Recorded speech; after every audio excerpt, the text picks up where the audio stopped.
A paz do Senhor. Eu sou a Kellen Cristina, superintendente e professora da Escola Bíblica Dominical, aqui na congregação de Mangueiras, Assembleia de Deus, Madureira e Ministério de Turvânia. Estamos trabalhando aqui com as lições da Escola Bíblica Dominical. Nós estamos no 4º trimestre, com esse tema, a importância da Palavra de Deus para o bem-estar do ser humano. E hoje trataremos da lição de número 3, que traz por título Vencendo os mecanismos de defesa da velha natureza. O texto áureo da nossa lição vai nos dizer assim: porque a inclinação da carne é morte, mas a inclinação do espírito é vida e paz. Romanos 8:6. Verdade aplicada. Aquele que nasceu de novo e anda em espírito não mais vive dominado pelas inclinações da velha natureza. Os objetivos da lição, que são 3, são estes: apontar os mecanismos de defesas existentes, tratar sobre a ira e o perigo do auto-engano, explicar como a graça divina atua. O texto de referência apresentado aqui pela nossa lição está lá em Efésios, capítulo 4, os versículos 22, 23, 24, 31 e 32. Se você quiser acompanhar aí, é importante você ler todo o capítulo 4 de Efésios para ter um melhor entendimento, né? Mas aqui, por motivo de espaço, foi colocado somente esses versículos. Então vamos ler. Que quanto ao trato passado, os despojeis do velho homem que se corrompe pelas concupiscências do engano, e vos renoveis no espírito do vosso sentido, e vos revistais do novo homem, que segundo Deus é criado em verdadeira justiça e santidade. Toda amargura e ira, e cólera, e gritaria, e blasfêmia, e toda malícia sejam tiradas de entre vós. Antes, sede uns para com os outros, benignos, misericordiosos, perdoando-vos uns aos outros, como também Deus vos perdoou em Cristo. Amém? Vamos fazer uma oração neste momento, e o motivo sugerido aqui pela nossa revista é que nós oremos para que o Senhor nos desarme, a fim de que sejamos curados, né? E se você tiver um pedido, algo que precisa ser transformado na sua vida, algo que precisa ser desembaraçado, uma vitória, uma cura, ore ao Senhor, apresente a Deus, que Ele certamente fará algo para você. Vamos neste momento fazer essa oração. Senhor meu Deus e eterno Pai, neste momento nos apresentamos a Ti, Senhor. Precisamos da Tua graça, precisamos da Tua misericórdia. Que o Senhor venha estar nos ajudando a nos desarmarmos, a quebrantarmos o nosso coração, darmos lugar para que a Sua graça opere em nós e transforme a nossa vida, transforme o nosso velho eu em uma nova criatura em Ti, Senhor.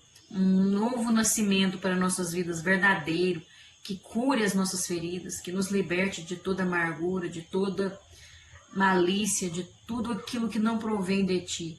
Senhor, eu apresento cada vida que está aqui, elevando o pensamento a Ti em oração, pedindo, clamando a Tua misericórdia, uma solução para a sua vida. Eu não sei o que se passa na vida de cada um, mas o Senhor é o Deus onisciente, que conhece todas as coisas, mesmo antes delas acontecerem. Deus, que o Senhor entre com providência na vida de cada um nesse momento. E aquilo que está perturbando a vida dessa pessoa, aquilo que está entristecendo, aquilo que está deixando essa pessoa desequilibrada, que o Senhor restaure, cure, liberte, seja o que for, Senhor. O Senhor sabe o que é melhor para cada um. Então, faça algo, Senhor. Faça a Tua obra. É o que nós te pedimos neste momento. Nós te agradecemos também, Senhor. Em nome de Jesus. Amém. Bom, nessa lição, nós vamos tratar dos mecanismos de defesa da velha natureza. E aqui vai ser citado os principais tipos. E também nós vamos apresentar a vacina da graça para tratar e vencer essa velha natureza. Porque nós já aprendemos na lição 1, na lição 2, né, nós aprendemos que o ser humano, ele é corpo, alma e espírito, né? Nós já vimos isso. E o espírito, ele sempre busca o espiritual, né? Busca aquilo que é de Deus. Já o corpo, que é a nossa carne, ele busca o que é carnal, o que é material. De quando Adão pecou, né? Tem essa velha natureza, essa natureza adâmica, né? Que Adão mentiu, se escondeu de Deus, acusou o próximo, né? Já jogou para cima do outro. E essa velha natureza que pende pro lado do mundo, para as coisas ruins deste mundo, ainda tenta lutar, porque mesmo que nós alcançamos a salvação e nós com ela temos a justificação, a santificação, essa natureza não acaba de uma vez. Enquanto estamos aqui nessa terra, enquanto estamos vivos aqui nessa terra, nesse período aqui de peregrinação, essa carne, essa velha natureza, ela vai tentar lutar para prevalecer, para dominar a nossa alma e fazer com que a nossa alma escolha o lado da carne, o lado material desse mundo. Mas aí nós vamos ver que existe uma forma de sermos transformados e conseguirmos vencer essa natureza pecaminosa. E nós vemos lá no texto de referência, lá em Efésios, né, já começo citando aqui esse texto de referência, que a gente não pode esquecer dele, né? A palavra de Deus é bem clara. E ele vai falar aqui, ó, Efésios 4, 22, né, o 23, o 24, 31 e o 32, que precisamos nós abandonar aquela velha natureza. Ele já está afirmando isso, né? Essa velha natureza, ela fazia com que nós vivêssemos uma vida de pecados. E essa natureza, nós estávamos sendo destruídos pelos nossos desejos enganosos. Né? Então ele faz um alerta: abandone isso aí, essa velha natureza, né? É preciso que o nosso coração, a nossa mente, sejam completamente renovados. Ele vai afirmar ali. E lá no verso 24 também, né? Vistam-se com a nova natureza, criada por Deus, né? Que é parecida com a sua própria natureza e que se mostre na vida verdadeira, a qual é correta e dedicada a Ele. Então, mas foi Deus que criou o ser humano também, a natureza humana. Foi Deus que criou. Mas a partir do momento em que o homem fez aquela escolha dele, o ser humano fez a escolha em desobedecer, o pecado entrou no mundo e essa natureza foi sendo uma natureza caída, uma natureza transformada. Deus tinha feito tudo perfeito, nós já vimos isso. Mas aí, devido ao pecado, o homem se corrompeu. Então sempre vai ter essa tendência de que tá tudo piorando. Você vê que o ser humano tá ficando cada vez pior, tá ficando cada vez um trem esquisito, né? A humanidade.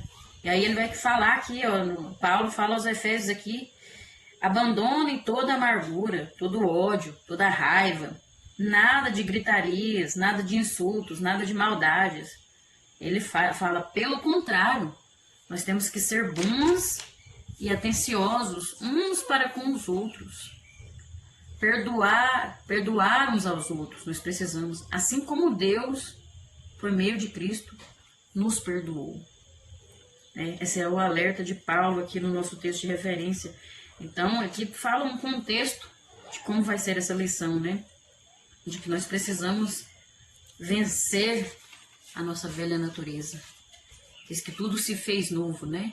Nova criatura nós precisamos ser. E aí nós vamos ver que não é fácil, né? Às vezes a pessoa pensa assim: hoje eu ganhei a salvação, aceitei a Jesus, batizei, agora sou uma nova criatura, agora vai ser mil maravilhas, ó, de vento em popa. Aí você pensa que essa natureza deixa barato? Não. Ela tem as defesas dela, a forma dela agir. E o inimigo conhece isso aí e também não favorece muito para nós, não. Aí nós vamos ver que mas tem uma solução, tem jeito de vencer. E nós vemos que aqui no tópico 1, vai falar das defesas da velha natureza. Ele vai falar aqui, o comentarista, que para não ter que enfrentar a verdade, a natureza caída, né? Essa natureza nossa caída, esse velho homem, constrói mecanismos de defesa para se proteger contra a ansiedade e o medo, né? Isso ocorre porque muitas vezes a gente tem medo de não ser aceito, a gente tem medo do que as pessoas vão pensar sobre nós, surge a ansiedade, nossa, como vai ser, né? E muitas vezes nós não aceitamos nem a nós mesmos e usamos mecanismos de defesa, porque a nossa natureza humana, ela é pecaminosa, ela tende só porque é errado.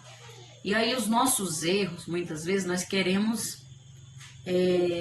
não queremos mostrar eles, né? E aí a gente fica com medo de que alguém descubra o quanto a gente é falho, o quanto eu sou ignorante ou egoísta, porque isso é da natureza humana. E aí o medo, a ansiedade, libera ali, faz a gente ter uns mecanismos de defesa para tentar esconder isso aí, para agir de uma forma que vai atrapalhar a obra de Deus ser feita na nossa vida. Essa é a carne nossa que faz isso. Só que essa forma, esse mecanismo de defesa para se proteger, não muda a realidade das coisas, não muda quem que a gente é, não muda o que é a verdade, né? Só altera o modo de olhar os fatos. E muitas vezes a gente tenta se proteger e a gente engana nós mesmos, engana a si mesmo, para que não seja preciso haver mudança, né? Engana a si mesmo para não ter que mudar, para não ter que mexer em alguma coisa, porque mudança não é fácil. A mudança dói, a mudança machuca muitas vezes, né? Aí prefere deixar quietinha ali, não vou mexer naquilo ali não, vai dar trabalho, né? Deixa quieto. E aí cria uma enganação, engana a si mesmo para tentar se proteger, né? Mas uma nova vida com Deus, ela exige transformação, ela exige mudança. Nós vamos ver aqui no 1.1 alguns mecanismos de defesa. Veja como o ser humano age, como essa natureza caída luta contra o Espírito Santo, o que o Espírito Santo quer fazer em nós. O homem, ao trocar a verdade de Deus pelas mentiras de Satanás, ali, né, desde no princípio ali, Adão, ele foi tomado por um espírito de mentira. E esse espírito, ele precisa ser vencido pela verdade de Deus, né? Ele precisa ser vencido. Nós vemos aqui que a verdade de Deus é que vence o espírito da mentira. E o ser humano já adquiriu esse espírito desde o princípio. É aquela natureza adâmica, né, de Adão. E nós vemos que em 1 João, no capítulo 1, verso 5, do 5 até o 10, fala que Deus é luz. E nele não há nenhuma escuridão. É tudo claro, não é nada escondido, não é nada escuro. E se nós dissemos que temos comunhão com Deus, e nós andamos na escuridão, andamos em trevas, andamos no escondido, no oculto, nós estamos mentindo e não estamos praticando a verdade, né?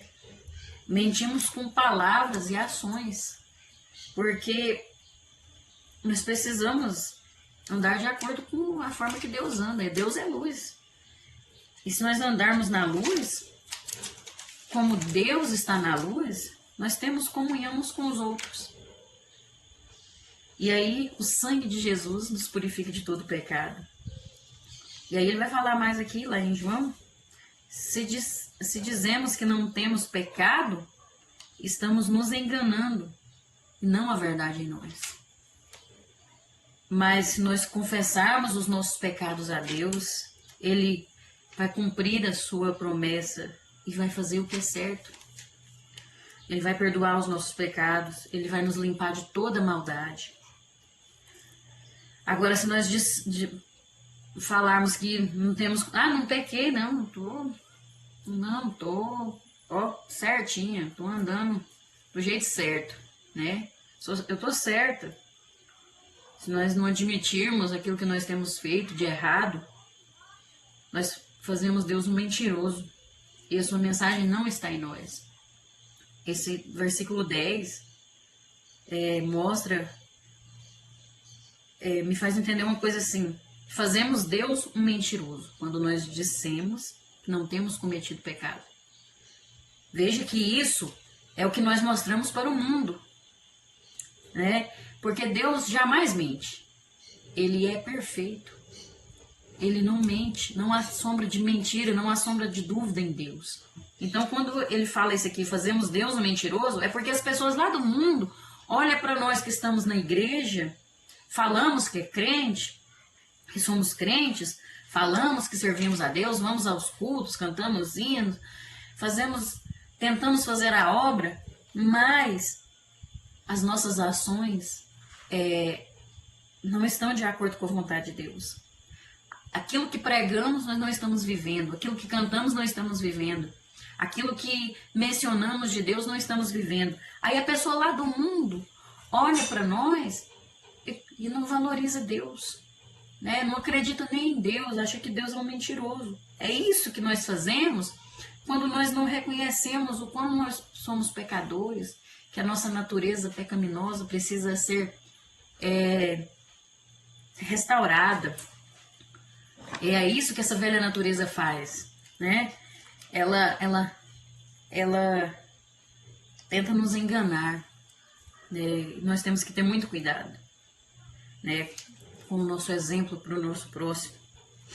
E lá em 1 João 2,4 diz que se alguém diz que conhece a Deus, mas não obedece seus mandamentos, é mentiroso e não há verdade nele. Muitos crentes estão por aí pregando a palavra de Deus, cantando, louvando, fazendo a obra, servindo a Deus, indo em várias igrejas, mas não obedece a Deus, não obedece os mandamentos de Deus. Muitos falsos profetas estão usando o nome de Deus para crescer, mas é mentiroso, não há verdade nessas pessoas, né? A árvore, ela precisa dar bons frutos. Você conhece a árvore pelo fruto dela, né? Porque muitos fazem showzinho, vivem uma vida de mentira e ficam usando o nome de Deus, diz que conhece a Deus, mas não conhece, né? A velha natureza, essa natureza nossa que fica tentando aí levantar contra aquilo que Deus quer fazer em nossas vidas, ela se autodefende, criando meios para permanecer dominando o ser humano e impedir o ser humano de viver em novidade de vida, né? Que a novidade de vida é o que a palavra de Deus faz, que ela se renova todo dia. Então essa novidade de vida vem através do conhecimento da palavra. Assim é o que Deus quer fazer na nossa vida. A cada dia você aprende algo diferente, você conhece um caminho do Senhor. Você descobre algo maravilhoso. Isso é novidade de vida. Você sente satisfação porque não fica aquela mesmice, aquela coisa chata. Isso é novidade de vida e a nossa velha natureza não quer deixar isso acontecer. Então ela se autodefende. Essa velha natureza se defende dos julgamentos que a palavra de Deus é o nosso espelho e mostra os nossos erros, aquilo que nós estamos precisando melhorar. Aí ela se defende desses julgamentos, às vezes até dos ensinos do pastor, dos ensinos de um irmão que está preocupado, que se importa, né? Desses julgamentos. Essa velha natureza, ela se defende com a mesma energia, com tanta desejo de não aceitar a correção, como se estivéssemos lutando contra a fome, contra o frio ou contra animais que estão querendo nos atacar. Ela luta ferozmente, é como se fosse uma ameaça mortal mesmo. Para a nossa natureza é uma ameaça mortal. Por quê? Porque nós precisamos matar ela, nós precisamos dominar ela, mas ela não quer morrer não. ela quer permanecer. Então ela vai lutar ferozmente. É uma luta travada, né? Você pode ver que no livro de Efésios fala de uma luta espiritual. Ali nós falamos da armadura de Deus, né? Que nós precisamos nos revestir da couraça, do capacete da salvação, a couraça da justiça. Então ali não é uma luta contra demônios, não. Não é essa luta espiritual que Paulo fala aos Efésios, não é contra os demônios, não. É contra... É uma luta interior, né? É o espírito ali pendendo, orientando a gente a buscar a Deus. De um lado a carne, né, essa natureza caída aqui tentando ressuscitar, tentando voltar, e a alma no meio ali, né? Por que a alma sofre tanto? Por que a alma adoece? Porque fica no meio dessa guerra, né? E é difícil você ter equilíbrio, porque o diabo quer que você ou fica mais pro lado da carne, ou fica demais assim pro lado do espírito, porque aí é aquele crentão, né? Que quer aprender demais, que quer... Aí a soberba toma conta, né? Então, assim, você não pode nem ser mais nem menos, tem que ser equilibrado. E é difícil, não é fácil, não. Essa velha natureza, ela persiste em permanecer agindo em nós. E ela não quer ser confrontada pelo Espírito Santo. Porque o Espírito Santo é aquele que nos alerta, que nos lembra naquele momento em que recebemos a proposta do diabo ali, né? Sofremos uma tentação, o Espírito Santo, você escuta na sua mente ali, você não deve fazer isso. Uns falam que a consciência pesa, né? Consciência nos alerta, mas é o Espírito Santo comunicando com o nosso espírito. E aí esse espírito quer voltar para o que é de Deus, para aquilo que o Espírito Santo está comunicando com ele. Mas a natureza caída não quer ser confrontada pelo Espírito Santo. Não quer aceitar a doutrina da palavra de Deus, o ensino que o Senhor quer nos passar. Essa velha natureza, ela nunca vai assumir a culpa de nada. Nunca. Ela não reconhece que ela fez isso ou aquilo, que ela é culpada, que ela está sofrendo às vezes por culpa dela mesma. Não, ela não reconhece a culpa de nada e ela sempre vai transferir a outra pessoa. A outro ali, ela vai caçar culpados pelo que está acontecendo com ela, pelos seus erros. A nossa natureza faz isso. Muitas vezes a gente faz um trem, qualquer coisinha que acontece de ruim, que não sai como planejado, parece que a gente quer caçar culpado. Ah, mas foi fulano, foi... A gente quer descontar em alguém, como se tivesse um culpado, e às vezes foi a gente mesmo, né? Desde o início, Adão fez isso, né? A Eva fez isso, foi a serpente, foi essa mulher que o Senhor me deu aí, ó, que fez isso. Foi a serpente, né? Nós precisamos vencer essa velha natureza. Ela utiliza-se dos argumentos que nós vemos sempre no ser humano, de se fechar como uma ostra, para nunca assumir seus atos e erros. Ela se fecha, né? Eu tô certa e pronto. Eu sou assim e pronto. Se quiser me aceitar, é desse jeito. Se fecha. E não reconhece, não assume suas atitudes, seus erros. É essa a nossa natureza. Ninguém está isento disso, não. É o ser humano, só se você for um super-herói. Então, se estiver na Terra, é ser humano, né? O único que é perfeito é Deus. O ser humano tem isso aqui. Mas nós não podemos nos fechar, tentar esconder, porque Deus tudo vê. Deus sabe todas as coisas. Nós estamos tentando esconder das pessoas, mas quem pode nos salvar é Deus. E Deus está vendo. As pessoas não podem nos salvar, não. A salvação vem somente de Deus. E aí a gente pensa que parece que é vergonhoso assumir os erros, né? É difícil. Dói admitir que errou, mas a gente precisa, porque não adianta, Deus está vendo tudo. Salmo 139, 12, o verso 12 diz: nem ainda as trevas me escondem de ti, mas a noite resplandece como o dia. As trevas e a luz são para ti a mesma coisa. O salmista fala, se eu subir ao céu, tu ali está. Se eu for para profundezas do mar, o Senhor ali está.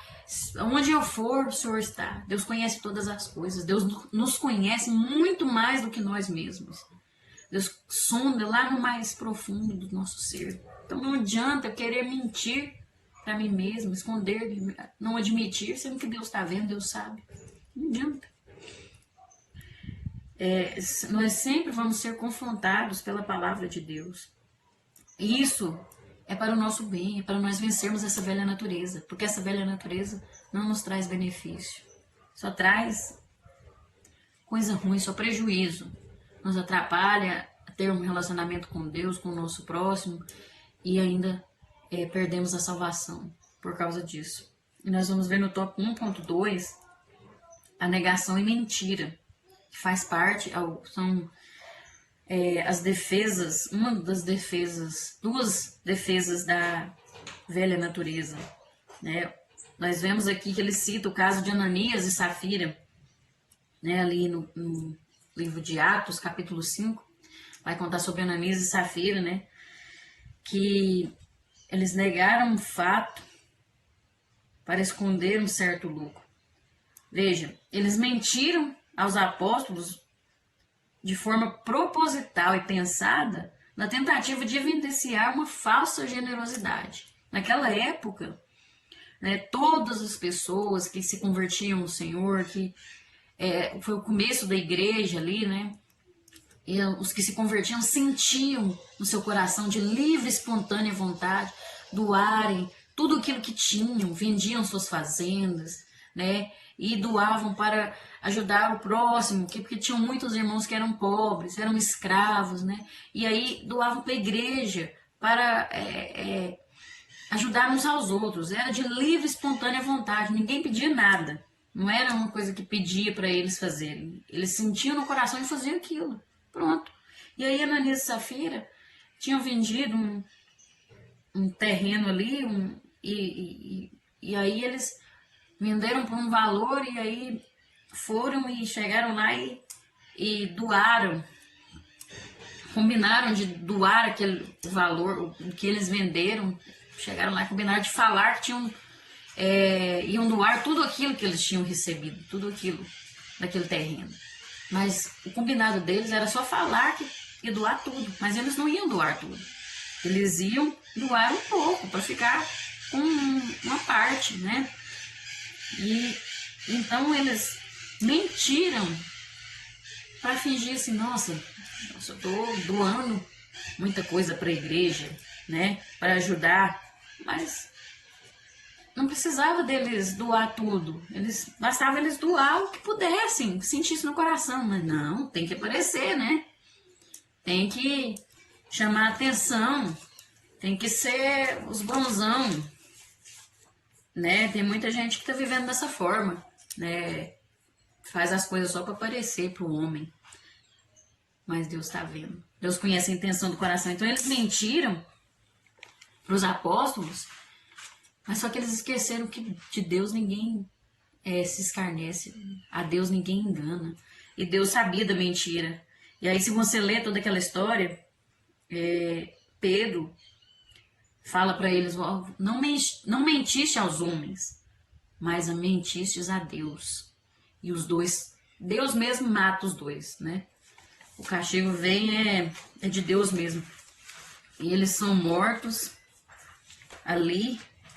E isso mostra que a mentira, ela é muito destrutiva, né? Paulo aconselhou aos cristãos, não mentais uns aos outros, lá em Colossenses 3:9. Essa advertência, ela é vital na convivência cristã, na convivência em família, né? Nós não podemos viver com mentiras, com negação. Jesus disse aos seus discípulos que eles seriam reconhecidos como discípulos verdadeiros de Cristo se amassem uns aos outros. E quem ama ao seu próximo, quem ama de verdade, não mente, né? Quem conhece a Deus ama o seu próximo. E quem ama não mente, não faz falsas promessas, porque a mentira ela é destrutiva. Jesus falou: se tiverem amor uns pelos outros, todos saberão que vocês são meus discípulos. É aí que está o exemplo. Como que eu vou conquistar almas para o reino de Deus? É o exemplo. A pessoa tem que olhar para o discípulo de Cristo e falar: aquilo ali serve a Deus. Aquilo ali é discípulo de Cristo. Você está sendo reconhecido como discípulo de Cristo? Você está amando o seu próximo? Como Jesus orientou aqui? Será que nós estamos fazendo isso? A mentira, ela tem efeitos destrutivos, né? Os efeitos sociais de promessas e compromissos indignos que não são cumpridos, os efeitos são enormes. Você acha que até quando eu prometo para o meu filho uma coisa e não faço, para um filho, aquilo ali vai destruindo ele aos poucos. Nós precisamos buscar viver a verdade. A mentira, ela é destrutiva mesmo. E nós vemos muitas passagens na Bíblia contra isso. Efésios 4:25 fala admoesta sobre a mentira também. Colossenses 3:9 que eu falei: não mintam uns aos outros, pois vocês já deixaram de lado a natureza velha com os seus costumes. Isso faz parte daquela natureza que nós deixamos a partir do momento que aceitamos a Jesus. Essa velha natureza tem que morrer, tem que ficar para trás, né? A mentira, ela leva a um rompimento da comunhão cristã, da comunhão entre esposa e marido, da comunhão entre pai e filho, entre filho e mãe. Destrói essa comunhão, porque causa a suspeita e a desconfiança. A pessoa perde a confiança, porque você pensava que era uma coisa, você acredita ali, de repente não é mais. Você perde a confiança, você perde tudo. A gente pensa que às vezes assim, é uma coisa simples, né? Uma mentira, ela machuca muito mais do que um xingamento, do que você falar uma coisa forte para uma pessoa. Mas antes a verdade que dói do que a mentira. Porque a mentira destrói mesmo, ela machuca. E assim destrói a vida em comum do corpo de Cristo. O corpo de Cristo, os irmãos, causa desunião, causa desconfiança, feridas, né? E essa velha natureza, ela usa disso para não ser confrontada pelo Espírito Santo, pela palavra de Deus, né? Aí é onde a gente quer negar. Não fui eu não. Né? A gente nega e mente. É isso que a nossa natureza faz. É isso que nós precisamos lutar contra. E também vamos ver também outra defesa da velha natureza, que é a camuflagem. Né? Nós vemos que muitos animais têm um instinto de sobrevivência, e o instinto deles, de alguns, é a camuflagem. O camaleão, por exemplo, se estiver num lugar verde, ele fica verde, né? Se estiver num lugar mais arrosado, ele fica ali também. Por quê? Porque tem outros animais maiores que quer pegar ele, alimento, né? Se serve de alimento para outros animais. Tem os predadores, né? E aí eles utilizam isso para se proteger, né? É um instinto para sobreviver, para escapar do predador. Outros também usam para pegar a sua presa, né? Aí a presa ali não tá vendo, e aí ele disfarça no ambiente, e aí é onde fica fácil dele pegar aquela presa que ele quer. O ser humano também usa da camuflagem, de acordo com o ambiente, né? De acordo com a necessidade, o que está acontecendo, ele usa da camuflagem. A irritação, por exemplo, pode ser usada como uma camuflagem. A pessoa fica irritada, se isola, a pessoa finge estar bem, mas não está. Camuflagem. ela usa uma máscara, vamos dizer, é como se fosse isso. Ela usa uma máscara para não mostrar o que está acontecendo de verdade, para esconder os seus erros, os seus defeitos, porque aí eles não vão ser confrontados, né? Eles não vão ser confrontados e aí a pessoa constrói muralhas em volta dos sentimentos para que ninguém descubra o que está sendo motivado por aquilo que está dentro da pessoa, né? Muitas vezes tem sentimentos que estão motivando certas atitudes na minha vida e aí eu escondo isso. Eu crio uma muralha ali, eu tenho um outro tipo de atitude para me esconder o que realmente eu estou sentindo, o que realmente eu quero. Tá entendendo? Tipo, aí se veste de uma roupagem que convém de acordo com o momento, com aquele ambiente que está, né? Para passar uma imagem daquilo que não é, onde aparentemente mostra que está tudo bem, né? Aquela pessoa assim muitas vezes é tão alegre, né? De bem com a vida, extrovertida, conversa com todo mundo, mas muitas vezes é uma camuflagem que por dentro ela está sendo destruída.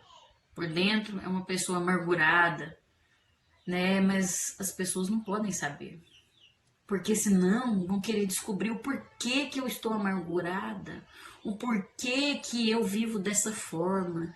E aí eu teria que mudar de vida. E para mim é difícil mudança, né? Eu tenho que ser assim. As pessoas têm que me aceitar assim. Outros já usam o isolamento, né? Outras pessoas já usam o mau humor, ficam estressadas. Por quê? Porque afasta as pessoas. Aí eles não vão ser confrontados. Então, existem várias formas, né? O importante é nós entendermos que essa camuflagem, a pessoa mostra ser o que ela não é de verdade. Ela usa uma máscara.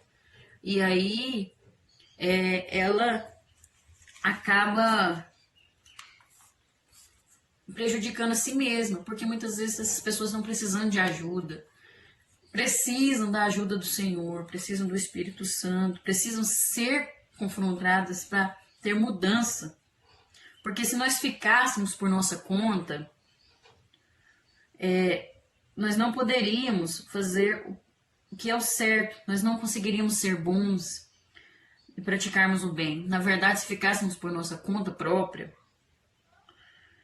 nós sucumbiríamos aos desejos da velha natureza. Nós iríamos fazer só aquilo que essa velha natureza quer. Mas se nós vivermos pelo Espírito, aí de modo nenhum nós satisfaremos os desejos da carne, né? Nós ainda iremos tê-los, esses desejos, nós vamos ter esses desejos, porque faz parte do ser humano, mas não iremos satisfazê-los, né? Pelo contrário, nós produziremos o fruto do Espírito, né? Porque se nós vivermos, se eu for viver por minha conta própria, né, do jeito que eu bem entendo, que eu acho que é o certo, eu vou satisfazer somente o desejo da carne, né? Vou fazer só as obras da carne, que é a imoralidade sexual, de acordo com Gálatas 5, do 19 ao 20, nós vemos que é imoralidade sexual, impureza, ações indecentes, adoração de ídolos, feitiçarias, inimizades, brigas, ciumeiras, acessos de raiva, ambição egoísta, desunião, divisões, invejas, bebedeiras, farras e outras coisas parecidas. Eu ia viver só de acordo com isso aqui. Mas, se nós vivemos pelo Espírito, aí nós produzimos os frutos do Espírito, né? Que é o amor, é o perdão, é a mansidão, é a humildade. E tem muitos outros, né? Nós vemos ali em Gálatas. Então, nós temos que entender que essa natureza, ela vai lutar. Ela, todos os dias, é uma luta constante. Por isso que nós sempre falamos, o nosso maior inimigo é a gente mesmo. O meu maior inimigo sou eu mesmo. A luta aqui interior é constante. E aí, para não ter que enfrentar a verdade, essa natureza constrói esses mecanismos de defesa para se proteger contra a ansiedade e o medo, né? Então, nós precisamos entender o que está acontecendo. No tópico 2, vai falar sobre a ira. A ira é um problema universal, dominante em todas as culturas, experimentado por todas as gerações. Ninguém está isolado da sua presença ou imune a esse veneno da ira. Ela permeia cada pessoa e harmonia nossos relacionamentos mais íntimos. A ira é um fio sempre presente no tecido de nossa humanidade caída. Tristemente, isso é verdade mesmo em nossas igrejas e lares cristãos. Isso é uma realidade que acontece, né? A ira da velha natureza precisa ser contida. Nós vemos aqui no 2.1. É preciso dominar a ira e nós não podemos alimentá-la. Ela precisa ser contida. O cristão ele não está isento da ira, né? Nós sentimos ira, nós iramos, nós sentimos raiva. As nossas palavras e gestos revelam a ira, né? Mas nós temos que lutar com o remanescente interior da ira, buscando cumprir sempre a ordem apresentada lá em 1 Pedro 2,11, que ele fala assim: amados, peço-vos que vos abstenhais das concupiscências carnais que combatem contra a alma. E lá em Efésios 4:31 também fala: toda amargura e ira e cólera e gritaria e blasfêmia e toda malícia sejam tiradas de entre vós. Então já tem um alerta de Deus. Gente, a palavra de Deus tem orientação para tudo na nossa vida. Para tudo, ela é maravilhosa. Nós temos que lutar contra a ira diariamente, todos os dias. A palavra de Deus descreve muitas formas de ira e nos adverte contra a ira pecaminosa e prescreve maneiras de não sermos dominados ou pecarmos por causa da ira. Porque eu vou ter sentimentos de raiva, vou ter sentimentos de ira, mas eu não posso pecar por causa dela, eu não posso deixar ela me dominar. É eu que tenho que dominar ela, né? A ira, ela envolve crenças, motivações, percepções, desejos. E a Bíblia descreve a ira em termos comportamentais, mostrando que ela é obra da carne. A ira é obra da nossa carne, ela é dessa natureza caída, essa velha natureza. Então eu não posso alimentar ela, né? Eu tenho que lutar contra ela, né? Controlar. Tem hora que aperta ali, você fica com uma raiva danada, mas respira, né? Clama o sangue de Jesus se for preciso, né? Não alimenta. Quanto mais a gente fala as coisas, mais o diabo tá escutando, aí ele já, é aquilo ali que deixa ele irado, é aquilo ali que deixa aquela irmã ali com raiva, agora eu já sei. E vai mandar um monte de coisa. Muitas vezes acontece na vida da gente umas coisas sem sentido, a gente fica até sem entender, que parece que tudo coopera pra gente ficar com raiva, né? Mas o inimigo. Deus permite que o inimigo lança as tentações, as provocações, né, para testar a nossa fé. E aí que a gente tem que permanecer firme, né, controlar, né? Você tem que pensar assim: é a ira que manda em você ou é você que manda em você? Você tem que dominar o seu eu, o seu gênio, né? A sua natureza. Essa natureza já morreu. Essa natureza caída, essa velha natureza já morreu. Não deixa ela te dominar, não. Controla. E aí, quando você passar a controlar, o inimigo já vai ver que não tem mais chance. Aí ele, não, que lá já não, eu não consigo pegar ele, não. Que lá já está blindado por Jesus, já está blindado pela graça de Deus. E é assim, né? Nós precisamos conter essa ira dessa velha natureza. né? Aqui no 2.2 vai falar que tem o perigo do auto-engano. Porque a nossa tendência, ela é de presumir o melhor para nossa própria vida, para nós mesmos. E a Bíblia, ela nos adverte com frequência contra o perigo do auto-engano, que muitas vezes a gente fala assim, mas isso é o melhor para mim. A gente pensa que está fazendo o melhor, mas muitas vezes a gente está enganado. Auto-engano é enganar a si mesmo, né? Eu mesmo me enganar. A nossa tendência é ocultar nossos pecados, né? A gente não quer confessar, mostrar, porque é vergonhoso, né? É ruim, vai mostrar que eu sou fraco, né? Que eu não sou forte. E a nossa tendência é ocultar. Mas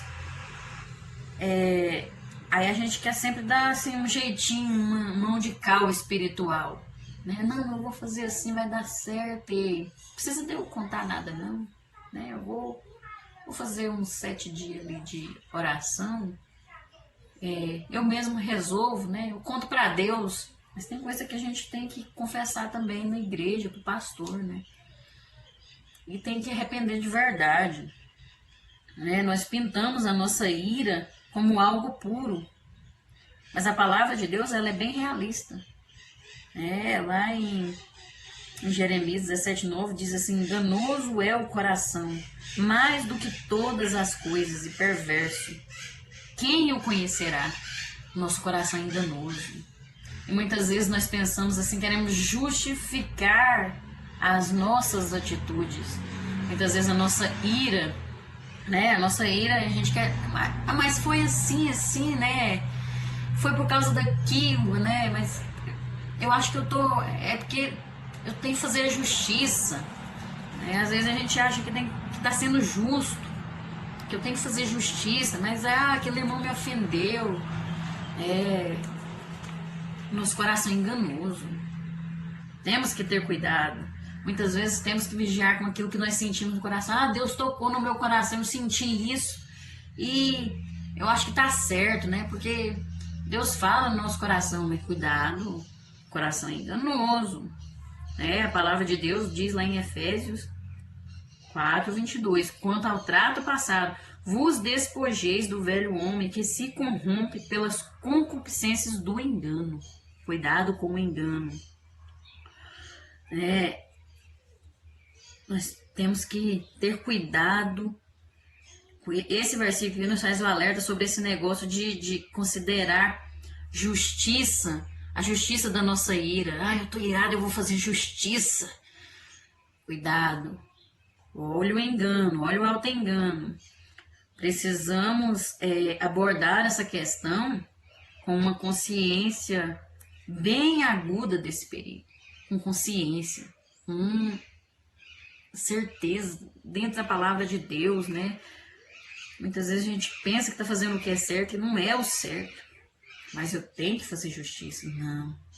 A justiça pertence somente a Deus. Muitas vezes a gente acha que está fazendo a justiça, está fazendo um trem errado. Tá complicando mais as coisas. A nossa ira deixa a gente cego. E aí a gente não vê qual é a verdade. O profeta Jonas, ele mostra um clássico caso de auto-engano, né? Quando ele foi ali, que Deus tinha mandado ele, né, fazer uma coisa, ele foi para Tarso, voltou e tal, aí ele resolveu pregar a palavra de Deus para o povo de Nínive e muitos se converteram, então ele vai para debaixo daquela árvore lá, que nasce uma planta ali e faz uma sombra para ele, e ele já esperando a destruição daquele povo e não aconteceu a destruição.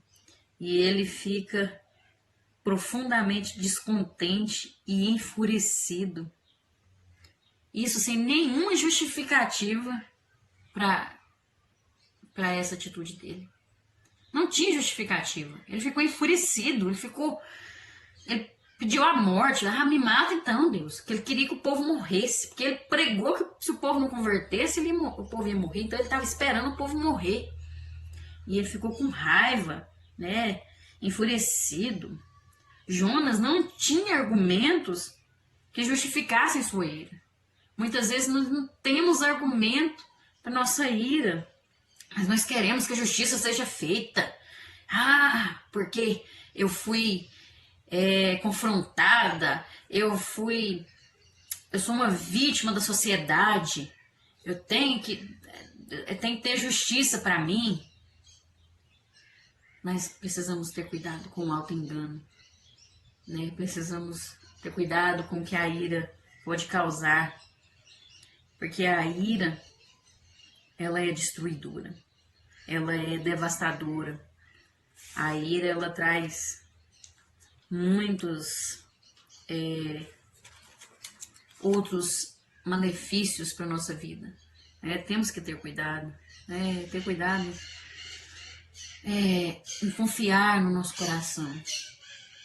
Nós precisamos confiar, buscar as coisas à luz da palavra de Deus, dentro daquilo que Deus tem nos ensinado. Muitas vezes é difícil a gente encarar a verdade, a gente ver a realidade, mas precisamos.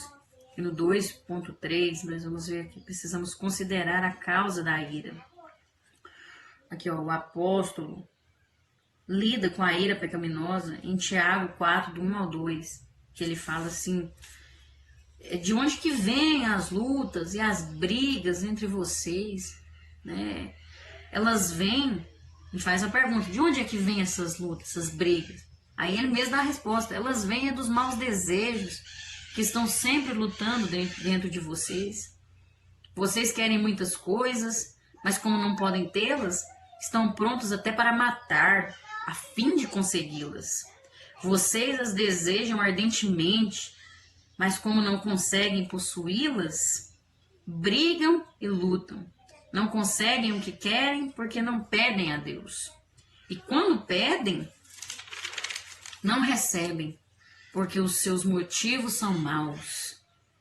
Pedem a fim de usar para os seus próprios prazeres.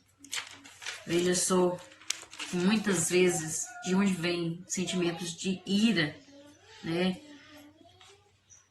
Esses sentimentos, Tiago, ele acusa seus leitores cristãos de exibirem várias formas de frutos da ira, ele fala aqui de matar, cobiçar, guerrear, lutar. E quando ele se refere quando fala de matar, mesmo que matar se refira a um homicídio, aqui ele está falando a mesma definição que Jesus disse ali em Mateus 5:21, quando Jesus falou assim,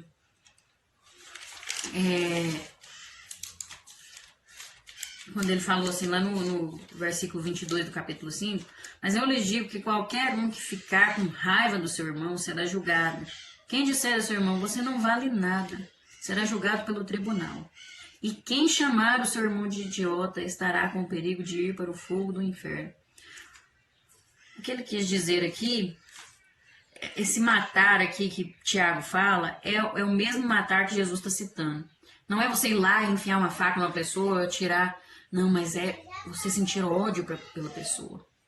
Porque a intenção do coração é a mesma. Muitas vezes a gente acha que só o ato que é o pior. Não, mas a intenção do coração, os desejos também matam. Também são considerados como se fosse um assassinato. Aqui Jesus está falando. Como se fosse um assassinato.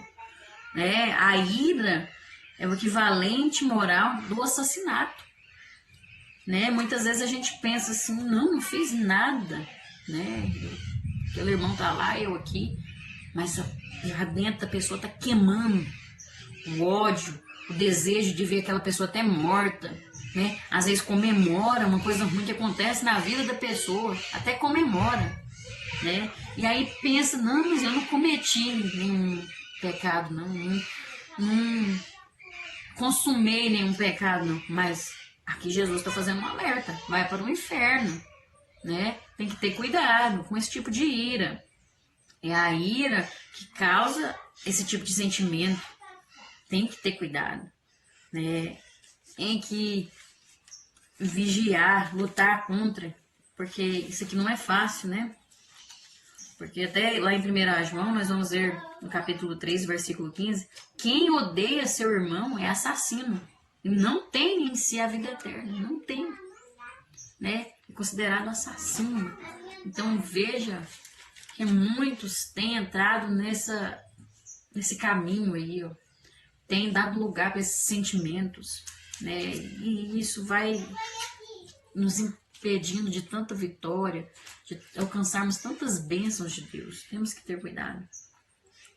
Tiago, ele relata com tristeza que tudo isso está ocorrendo ali dentro do corpo de Cristo, dentro da igreja. E hoje não é diferente, né? Tantos irmãos com ódio, tantos irmãos odiando uns aos outros. É muito triste. Desejando o mal pro próximo, comemorando a infelicidade do próximo. É muito triste, irmãos. A que ponto nós estamos vivendo? A Bíblia, ela é clara. Ela reconhece muitas dessas dificuldades e ela fala diretamente a elas com compaixão e discernimento claro. A Bíblia, ela é maravilhosa. O diabo, ele mente e engana, nós sabemos disso. Isso é um fato. E o nosso homem exterior se deteriora, está cada vez mais se destruindo. Também tem as doenças, mudanças hormonais que nos atrapalham e tornam-se ocasiões para o pecado, né? No nosso mundo caído, pessoas do passado e do presente nos magoam e abusam de nós. E a Bíblia reconhece que esses fatores podem exercer um enorme impacto na nossa vida. Eles nos tentam, nos provocam, né, esses fatores, e assim facilitam o desenvolvimento da ira, dificulta o controle. É isso que acontece, não é fácil. Não é fácil. Não é fácil controlar. Aí a gente pensa, não tem jeito pra mim não. Não tem jeito pra mim não. É difícil. Aí você pode perguntar, irmã Kelly, então não tem jeito pra mim não. Porque eu tenho raiva demais, eu já fui magoada demais. Eu não dou conta de controlar não, minha natureza é difícil. Eu tenho um coração duro, não tem jeito pra mim não. Tem solução pro ser humano não. Mas eu tenho uma resposta, uma palavra de Deus para você, que aqui no tópico 3 vai dar a solução para nossa vida. Que a graça de Deus e a velha natureza. Nós vamos ver como Deus manifesta a sua graça e nos torna participantes da natureza divina. E aí nós não vamos ser dominados por nossos desejos pecaminosos. Nós vamos ver aqui que tem jeito sim, que a natureza nossa é forte, quer nos dominar, mas a graça de Deus, ela manifesta em nós e vence tudo isso. Nós temos uma solução. Não acabou para você. Tem solução. Porque lá no livro de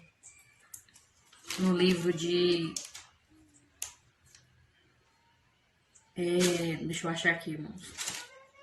2 Pedro, no capítulo 1, versículo 4, ele nos diz assim, a palavra de Deus. Ele nos tem dado os maravilhosos e preciosos dons que prometeu. Fez isso para que, por meio desses dons, nós escapássemos da imoralidade que os maus desejos trouxeram a este mundo e pudéssemos tomar parte na sua natureza divina. Ele nos permite tomar parte na sua natureza. Ele nos concede um pouquinho da sua graça, do seu caráter. A misericórdia de Deus é tremenda para conosco, né? A bondade de Deus, Ele é contra os orgulhosos, mas é bondoso com os humildes. Tiago 4,6, né? Aqui está o diagnóstico para os desejos pecaminosos, né? A palavra de Deus oferece esperança e ajuda. Aqui está a solução. Nós vemos aqui no 3.1 a vacina da graça, que é maravilhosa para combater tudo isso. Né? A resposta de Deus, ela não vem de dicas de autoajuda, não é 7 passos para vencer a carne. Não, não é isso, não. Não é dicas de a Bíblia não é autoajuda, não. Né? Aqui, a resposta que Tiago nos dá ali no livro de Tiago, para os corações duros, não é como fazer, mas sim a quem recorrer. Nós precisamos saber a quem recorrer. Não é como fazer. Precisamos recorrer à graça de Deus, porque é ela que nos capacita a lidar com o conflito interpessoal, com essa guerra que existe entre nós. Ele concede graça sobre graça. Né? Precisamos da graça perdoadora de Deus, da sua misericórdia em Cristo, porque é Ele que perdoa nossos pecados. A nossa velha natureza, tanto em ação quanto no coração, ela inclina para o que não agrada a Deus. E mesmo assim, apesar de tudo isso, graças a Deus, felizmente, Jesus provê perdão abundante. A sua fonte expiatória nunca seca. Seu sangue nos purifica. Veja que maravilhoso o que Deus faz. Né? Mesmo o homem caído, sem arrependimento, né? Como foi Adão e Eva, não tinha arrependimento, ele nos concedeu a graça.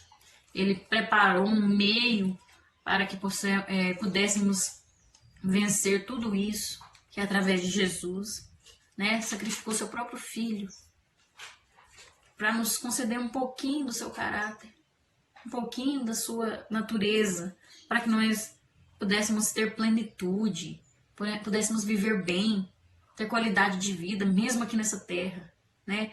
Eu acho que Deus pensa assim, não, eles estão ali de passagem, né? São peregrinos, mas eu ainda quero abençoar eles ali, mesmo que ali não é o lugar deles, né? Que o céu é que é o nosso lugar. Deus ainda quer que nós tenhamos uma vida plena, de satisfação, né? Para nós vencermos e alcançarmos o céu. Deus é maravilhoso demais, né? E nós precisamos permitir ser vacinados. 3.2. Ele oferece tudo isso, mas se nós não permitirmos, ele não é invasor. Ele nos deu o livre-arbítrio para escolhermos o que queremos. Então eu preciso permitir. Tiago, ele usa no capítulo 4 uma variedade de metáforas para chamar a um completo arrependimento no coração.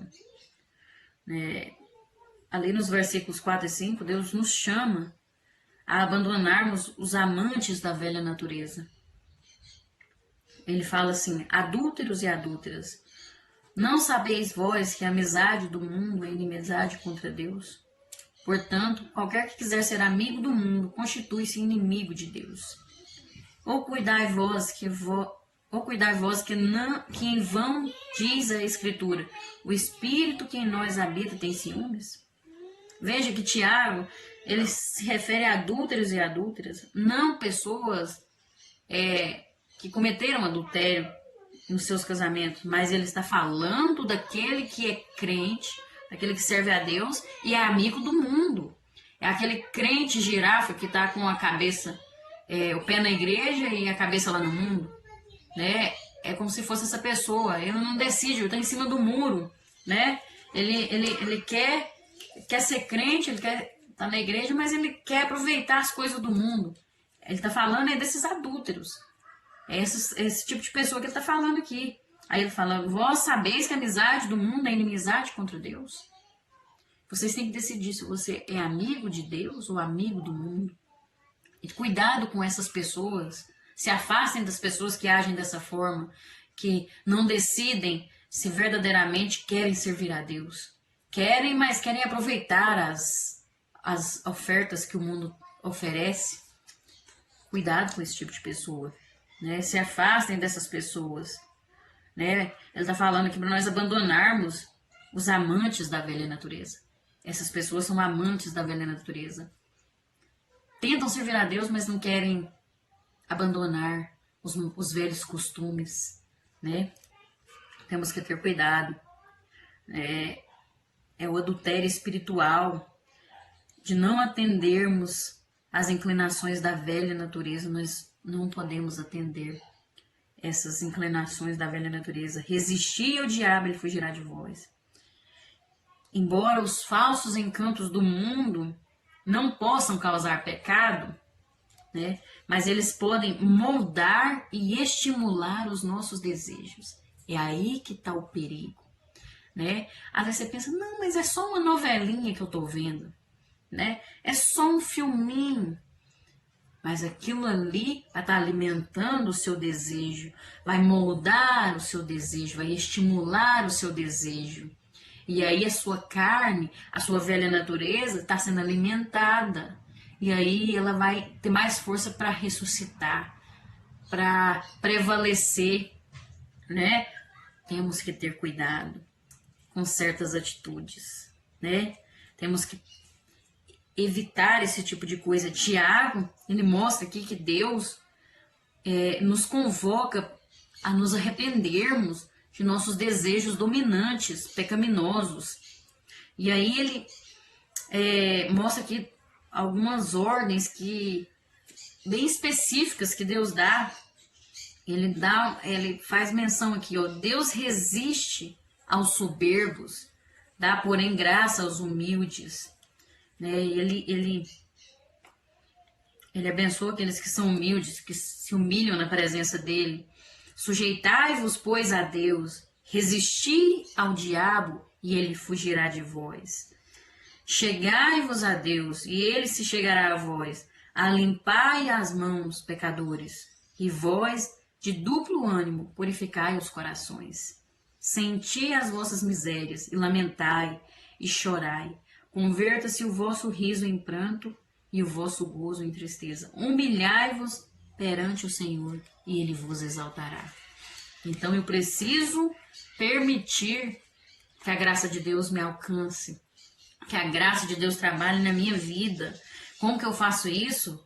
Que jeito, mano? Uai, olha aqui o ensino.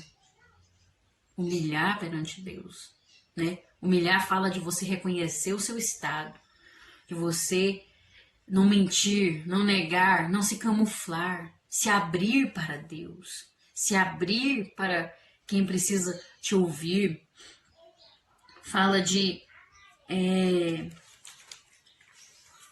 sujeitar a Deus, né? Sujeitar a vontade de Deus. Às vezes a gente pensa que aquilo que Deus quer é ruim para nós. Ah, não, mas eu não vou ser feliz de acordo com a vontade de Deus, não. Parece que é tão chato, parece que é tão difícil, né? Eu não vou ter liberdade, né? Ser crente, a pessoa não tem liberdade. Liberdade verdadeira, né? Você tem que saber o que é o contexto, o que é a ideia de liberdade mesmo. Porque aí é onde está o auto-engano. A pessoa pensa que é livre, mas não é. Porque aí é escravo do diabo, é escravo do pecado. Aí você tem a decisão. Ou você prefere ser escravo do diabo, ser preso pelo pecado, ou você escolhe ser servo de Deus. Porque servo, ele é livremente, ele tem acesso à casa do Pai, ele se torna amigo de Deus. Agora não. Aí tem outros que falam, não, eu vou ser preso, não vou ter liberdade. Então vai ser, se você não quer servir a Deus, vai ser escravo do diabo, então. Se você acha que isso aí é a verdadeira liberdade, vai ser escravo da sua própria natureza, daquilo, só o que não presta, né? E aí eu preciso, então, aceitar aquilo que Deus tem para minha vida, porque é o melhor. O que Deus tem é maravilhoso. Coisas grandes e firmes que não sabes. É isso que Ele tem para nós. Nós precisamos resistir ao diabo e ele fugirá de nós.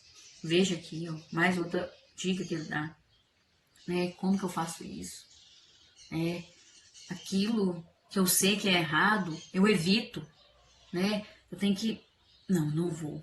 Né? A carne quer, não quero, né? E aí logo ele vai ceder, ele vai embora. Ele vê que você está firme em Deus. Você conta para Jesus, Senhor, eu quero de verdade te servir. Eu quero vencer essa carne, essa natureza. Eu quero matar essa velha natureza. Não quero que ela volte, né? Que venha aqueles sentimentos. E aí, não, né? Fala só no pensamento, repreenda você mesmo. Muitas vezes eu faço isso, eu me repreendo. Não, não sabe de nada não, fica calado aí. Eu falo em pensamento, né? O sangue de Jesus tem poder, tá repreendido em nome de Jesus. Eu oro, né? Fica orando em pensamento a Deus, né? Resistir o diabo, ele fugirá de vós. Chegai-vos a Deus, e ele se chegará a vós. Se aproxima de Deus. Busca Deus na palavra, na oração. Isso é permitir, é purificar o coração, né? O que você tem alimentado seu coração? Você tem purificado ele? O que você tem visto? Os olhos é a janela do coração. Através do que a gente vê, o coração é alimentado. Temos que ter cuidado com aquilo que nós estamos lendo, ouvindo, observando, né? O nosso coração está sendo alimentado ali, ó.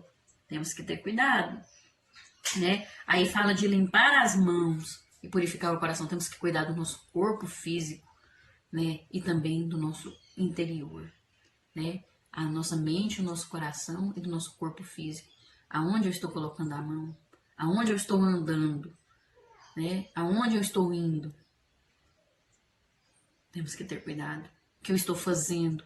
As minhas mãos, os meus pés, o meu corpo é templo do Espírito Santo. Tem que ser trabalhar para a obra de Deus, né? Deixar Deus usar. Então fala de um cuidado completo, né? Permitir ser vacinado por essa graça. Sentir o quanto nós somos miseráveis. Clamar, lamentar, chorar, né? Porque dói. Lutar contra essa natureza dói.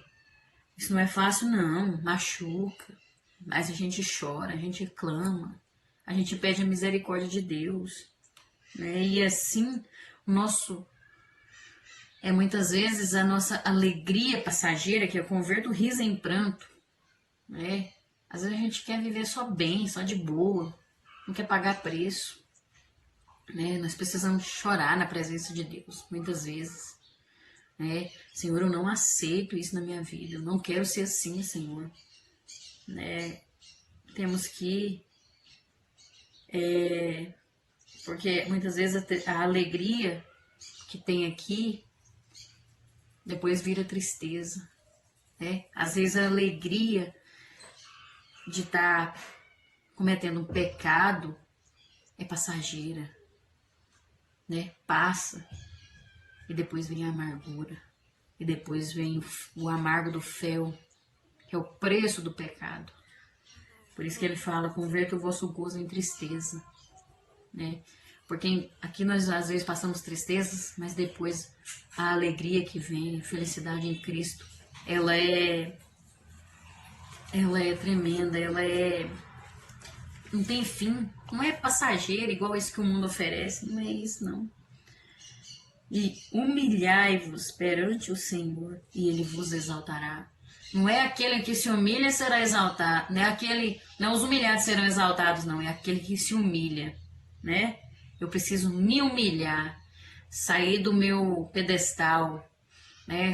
Muitas vezes eu sou muito crente, eu sou obreiro do Senhor, né? Então eu não posso mostrar que eu errei, né? Não erra não. Eu tenho que mostrar uma aparência assim, de crente mesmo. Mas aí tá igual os fariseus lá, né? Jesus falou, vocês são como túmulos. Por fora tá assim bonitinho, coloca uma cerâmica bonita ali, né? Tem uns túmulos, coloca aquelas flores, mas por dentro só podridão. Corpos em decomposição, osso. Muitas vezes nós estamos desse jeito, né? Tão soberbos, achando que somos tão crentes, tão perfeitinhos. Ah, não. Jesus não quer pessoas perfeitas, não. Ele quer pessoas íntegras, pessoas sinceras, que têm o coração quebrantado. Pessoas que reconhecem que erra, mas que quer ser diferente, que quer ser vacinado pela graça de Deus. Né? E assim Ele vos exaltará. E assim nós vamos ver aqui no tópico 3.3 que a natureza velha é vencida. Essa velha natureza ela é vencida pela graça de Deus. Né? Que Levítico 19:18 fala sobre abrigar, estocar o rancor, a maldade, né? Que ele fala assim, não se vingue, nem guarde ódio de alguém. A parte A, não guarda, Aqui está falando de estocar, de guardar, de abrigar, né? Pessoas que guardam rancor, elas mantêm o ofensor e sua ofensa constantemente diante dos seus olhos, sempre vivos em seu coração, tá sempre ali. Aí a pessoa pensa assim: não, eu não gosto daquela pessoa, nem dou moral para ela. Mas sente um ódio tão grande que tá sempre vivo ali no coração dele, tá sempre na mente dele. Aí fica parecendo que é o contrário, né? Não dá para entender. Porque tá sempre, eu não gosto da pessoa, mas tá sempre vivo ali. O que a pessoa fez, o que é a pessoa. É assim a pessoa que guarda rancor, é a pessoa que guarda o ódio. E é o contrário da maneira como Deus nos trata, como Deus trata o seu povo. Porque o mesmo verbo que é usado lá em Levítico, que é de conservar, que lá está sendo usado conservar, como abrigar, estocar, né? Aqui no Salmo 103, o verso 9, também é usado esse verbo conservar, mas de uma forma diferente, mostrando como Deus faz, porque aqui não repreenderá perpetuamente, nem para sempre conservará a sua ira. Veja que o mesmo verbo descreve como Deus nos trata. Ele não conserva para sempre a sua ira sobre nós, ele nos perdoa. Todos os dias Deus nos perdoa. Deus conhece o arrependimento do nosso coração e nos perdoa. Por isso é necessária a prática do amor, do perdão, do reconhecimento de que necessitamos da graça de Deus para vencer todos os efeitos da velha natureza. Nós precisamos da graça de Deus. Nós precisamos reconhecer que nós precisamos, porque é só assim que nós vamos permitir ser vacinados e vencer essa velha natureza. A responsabilidade para com o próximo envolve uma atitude positiva de coração e mente. Não é só da boca para fora, falar, eu perdoei. Eu não tenho raiva mais não, mas lá dentro do coração, da mente, tá lá maquinando lá, também tá corroendo, né? Não, aquela pessoa para mim não fede nem cheira. A gente fala assim, né? Mas e o coração? E a mente? O rancor é um veneno que destrói a si mesmo. É como se eu estivesse tomando uma gotinha de veneno, pensando que estou matando o outro. Mas tá matando é eu. Tá aí me destruindo. Tá me corroendo. O ódio é uma resposta emotiva que somente deve ser empregada contra o mal. Né? Lá em Amós a gente vê a palavra de Deus falando que nós devemos odiar aquilo que é mal e não uma pessoa que também é um membro, que é um irmão da igreja, da comunidade, da aliança, um cônjuge, um filho, um parente.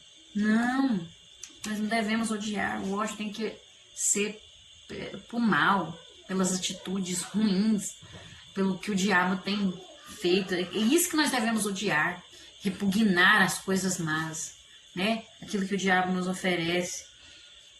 Jesus, ele iniciou seu discurso de despedida dos discípulos, pontuando o que seria importante para que os outros reconhecessem os seus discípulos, que foi o que foi citado lá no início. Todos saberão que vocês são meus discípulos se vocês amarem uns aos outros. Vocês precisam amar uns aos outros. É possível, ao que nasceu de novo e anda em espírito, vencer a velha natureza. É possível. Deus manifestou a sua graça e nos tornou participantes da natureza divina. E assim é possível não sermos dominados por nossos desejos pecaminosos. Para concluir, os mecanismos de defesa da velha natureza perderão a sua resistência a partir de uma atitude genuína de arrependimento, reconhecimento de mudança, confissão, abandono das obras do velho homem e da prática constante de subjugar as obras da carne e viver a lei do Espírito e vida. E assim nós teremos vitória. Em nome de Jesus. Não é eu que consigo, não é você que consegue, mas é o Espírito Santo em nós, se nós permitirmos, né? E que Ele fale melhor ao seu coração e te conceda vitória em nome de Jesus. Fiquem na paz, até a próxima, se Deus assim permitir, e se Jesus não tiver voltado. Amém?